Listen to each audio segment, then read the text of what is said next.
Ford are about to reveal a new Volkswagen-made electric car, and they're going to call it the Ford Capri. Hello, my friends. Welcome to the channel. I'm the Electric Viking. My name's Sam Evans, and I'm coming to you from Bangkok in Thailand. Great to have you here. Welcome to all the new subscribers. Welcome back to everyone else. I want to say a big shout out and thank you to our Patreon supporters.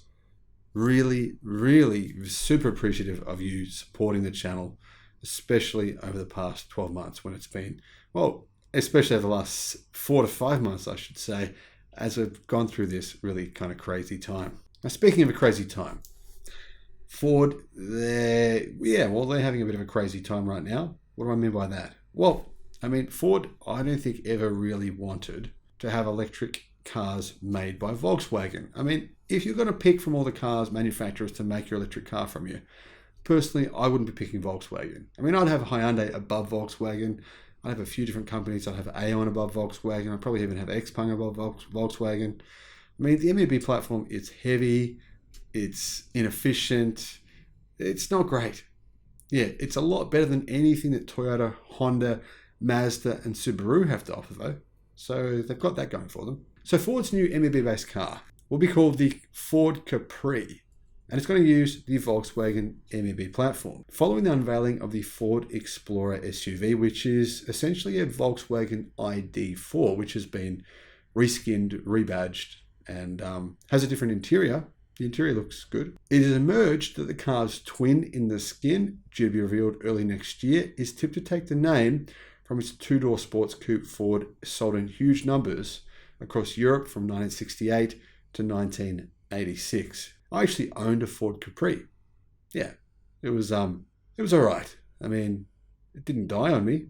I did sell it for about half what I paid for it. But the Capri, for a lot of people, is like an iconic name. I'm not really sure why, but it is. Interestingly, Ford has been planning this for a long time. Autocar first reported in 2019 that the Capri nameplate would come back, that Ford would bring it back, that they would revive old nameplates. That's what they're planning on doing. I mean, the Mustang, right? Mustang Mach-E.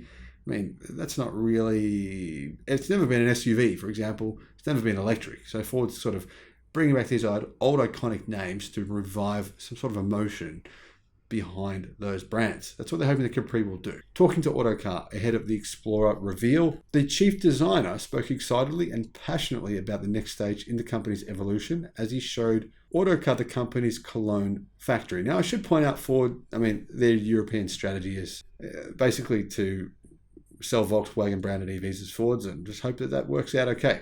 That said, long term, they do want to make their own Ford vehicles in Europe, but Volkswagen hopes they don't. Volkswagen wants Ford to buy 1.3 million battery packs and cars from them every year and sell those in Europe. I don't know how that's going to work for them. I don't know how that's possibly an economical strategy or a strategy that would play out. And to be honest, Ford doesn't think it will either. Ford said, yeah, no. You're getting ahead of yourselves. We'll buy some EVs from you now, but in the future, we'll do it ourselves. Thanks very much. So Ford's designer of the Capri said that Ford's redeployment of historic names does not herald the advent of nostalgic styling cues. So it won't look like a Capri, apparently. Retro designs aren't moving us forward. It's always about totally new interpretation. That's what makes it interesting. The Explorer, for example, is an entirely different proposition from its much larger US market namesake, but highlighted the designer of the car, it has been designed with the same focus on active customers and functionality. It's not a surprise that that is the first car in our Adventurous Spirit range. Adventurous Spirit range. Ooh, okay. To be fair, the Volkswagen Explorer versus the ID.4, which one should you get? For me, hands down, it's the Ford Explorer. I think it's way better, looks better, it's bigger, more practical shape. That's just me though. And it's got more range, actually. I don't know how they managed that. Quite a bit more range than the ID.4, based on the same batteries, same motors. Anyway, kudos to Ford's engineers or Volkswagen's engineers or whoever made the car. I don't know. Now, Ford haven't said if there's any other names that they're going to bring back from the dead. Whether or not they'll bring back the Focus or Fiesta or I don't know. And personally, I think Ford should bring back some names. Here's my hand up, Ford. I'm going to go for the Mercury. The Ford Mercury Cougar GTE. That was a cool car. Ford Fairlane. The Ford Fairlane Torino GT.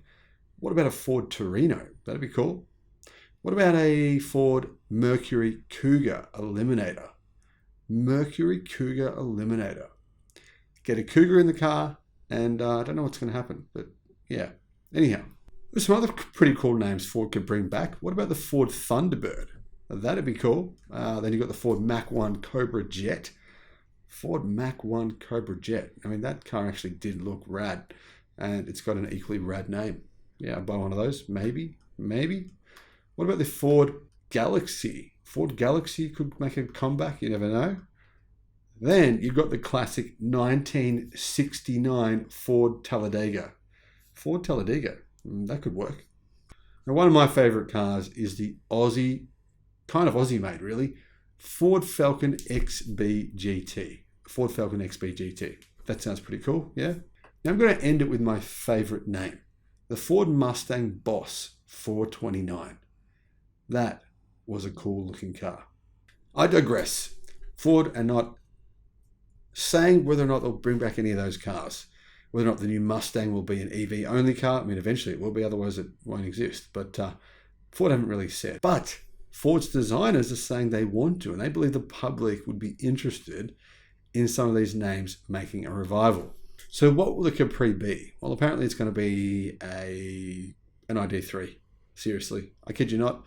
It'll be a high-riding ID3, reskinned as some kind of Ford vehicle. That's pretty much it.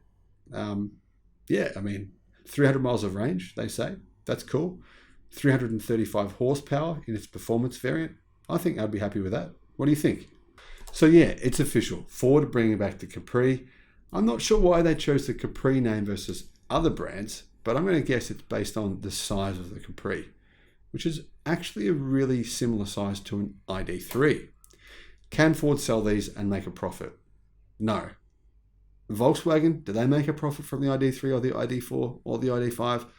No, they don't. So how would Volkswagen sell this car to Ford, reskin it, put in a better interior, they do have better interiors, and then somehow enable Ford to make a profit? Now, I don't think Ford could sell them at a higher price than Volkswagen's car, so there's not really any way that I see this working long term.